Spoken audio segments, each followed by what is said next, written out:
Friend, welcome to White Globe Education. आज के video में हम सीपीएस और एफसीपीएस एडमिशन पे बात करेंगे।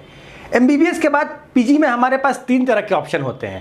पहला तो एमडीएमएस, दूसरा डीएनबी, तीसरा सीपीएस या एफसीपीएस। सीपीएस 2 साल का स्पेशलिस्ट ट्रेनिंग कोर्स है जो कि एमसीआई रिकॉग्नाइज्ड डिप्लोमा के इक्विवेलेंट है। इसी तरह एफसीपीएस 3 साल का स्पेशलिस्ट ट्रेनिंग कोर्स है जो कि एमसीआई रिकॉग्नाइज्ड एमडीएमएस या डीएनबी के इक्विवेलेंट है। अब हम समझने की कोशिश करेंगे किस किस स्टेट मेडिकल काउंसिल ने सीपीएस को रिकॉग्नाइज किया है। तो सबसे पहले तो बात करेंगे महाराष्ट्र मेडिकल काउंसिल, दूसरा राजस्थान मेडिकल काउंसिल, तीसरा गुजरात मेडिकल काउंसिल, चौथा मध्य प्रदेश मेडिकल काउंसिल, पांचवा छत्तीसगढ़ मेडिकल काउंसिल और छठा उड़ीसा मेडिकल काउंसिल। इसके बाद हम डिटेल में बोर्ड पे ये समझने की कोशिश करेंगे कि सीपीएस में किस किस तरह के कोर्स हैं, कौन कौन से कोर्स एमसीआई रिकॉग्नाइज्ड हैं, एडमिशन प्रोसीजर क्या होगा, फीस कितनी होगी, एलिजिबिलिटी क्राइटेरिया क्या होगा। तो सबसे पहले हम शुरू करते हैं डिप्लोमा से। डिप्लोमा में इतने ब्रांचेज हैं। सबसे पहले DGO, DCH, DPB, D ortho, DMRE, DDB, DOMS, DORL, TDD, diploma anaesthesia, DPM, DGM, DGS, DTMH, DTM, DPH और डीएफबी।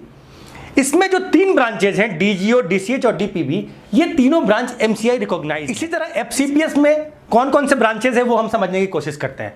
एफसीपीएस में medicine, gynaecology, surgery, ENT, ophthalmology, dermatology, pathology, child health, orthopaedic और anaesthesia. इसमें से जो medicine, gynaecology, surgery, ophthalmology, dermatology और pathology, ये branches MCI recognised है। देखिए मैंने यहाँ पे टिक भी किया है, ये एफसीएस के ब्रांचेज एमसीआई रिकॉग्नाइज्ड है और ये सीपीएस के ब्रांचेज एफसीआई रिकॉग्नाइज्ड है। अब हम समझने की कोशिश करते हैं कि एमसीआई रिकॉग्नाइज्ड और एमसीआई नॉन रिकॉग्नाइज्ड ब्रांच में डिफरेंसेस क्या है।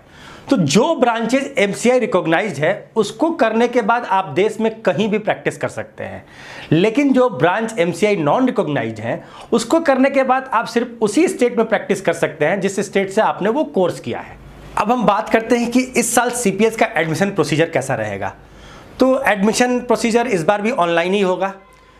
जो कोर्सेज एमसीआई रिकॉग्नाइज्ड हैं उसके लिए सभी नीट क्वालिफाइड कैंडिडेट्स अप्लाई कर सकते हैं। उसके बाद सीपीएस एमसीआई के अप्रूवल से एक कट ऑफ डिसाइड करती है। लास्ट ईयर जैसे कि ये कट ऑफ 150 मार्क्स था, इस साल भी ये कट ऑफ 10 मार्क्स ऊपर या 10 मार्क्स नीचे ही रहने की संभावना है। एक इंपॉर्टेंट पॉइंट जो अक्सर सभी लोगों की क्वेरी रहती है कि क्या नॉन क्वालिफाइड कैंडिडेट भी सीपीएस में एडमिशन ले सकते हैं। तो जो कोर्सेज एमसीआई रिकॉग्नाइज्ड है यानी कि ये 3 और ये 6, इसमें तो नहीं ले सकते हैं, लेकिन जो नॉन रिकॉग्नाइज्ड कोर्सेज है उसमें जनरली एडमिशन मिल जाता है। अब आते हैं एलिजिबिलिटी क्राइटेरिया पे। तो इसमें 2 तरह के कॉलेजेस हैं, एक तो गवर्नमेंट कॉलेज, दूसरा प्राइवेट कॉलेज। गवर्नमेंट कॉलेज में एडमिशन के लिए आपका यूजी उसी स्टेट से होना कंपलसरी है। फॉर एग्जांपल अगर आप महाराष्ट्र के गवर्नमेंट कॉलेज में एडमिशन लेना चाहते हैं तो आपका एमबीबीएस महाराष्ट्र स्टेट से ही होना चाहिए। प्राइवेट कॉलेज में एडमिशन के लिए ऐसा कोई कंपल्सन नहीं है। प्राइवेट कॉलेज में एडमिशन के लिए आपने देश से कहीं भी एमबीबीएस किया हो या आपने फॉरेन से भी एमबीबीएस किया हो तो आप प्राइवेट कॉलेज में एडमिशन ले सकते हैं। एक इंपॉर्टेंट पॉइंट जो मैं यहाँ कवर करना चाहूँगा, जो अक्सर लोग सवाल करते हैं कि क्या हम सीपीएस डिप्लोमा करने के बाद डीएनबी में एडमिशन ले सकते हैं। तो हाँ, आप सीपीएस डिप्लोमा करने के बाद सेकेंड ईयर डीएनबी में एडमिशन ले सकते हैं। अब बात करते हैं सीपीएस और एफसीपीएस के फीस स्ट्रक्चर की। तो जहाँ तक बात करें गवर्नमेंट कॉलेज की, तो गवर्नमेंट कॉलेज की फ़ीस बहुत ही कम होती है, 40,000 50,000। प्राइवेट कॉलेज की बात करें तो प्राइवेट कॉलेज में 2 तरह के फ़ीस होते हैं, एक मेरिट कोटा, एक इंस्टीट्यूशनल कोटा। इंस्टीट्यूशनल कोटा की फ़ीस मेरिट कोटा की फ़ीस की डबल होती है, सिर्फ 2 ब्रांचेस डीडीवी और डीएमआरई को छोड़ के, जिसमें कि ये फ़ीस 3 गुनी है। मैं डिटेल में कुछ ब्रांचेस की फ़ीस समझाने की कोशिश करता हूँ। बात करेगा डीजीओ की, तो डीजीओ की फ़ीस मेरिट कोटा में 4.5 लाख है, इंस्टीट्यूशनल कोटा में 9 लाख है। डीसीएच की फ़ीस भी 4.5 लाख है और इंस्टीट्यूशनल कोटा में 9 लाख है। डीपीबी की फ़ीस मेरिट कोटा में 1.5 लाख है, इंस्टीट्यूशनल कोटा में 3 लाख है।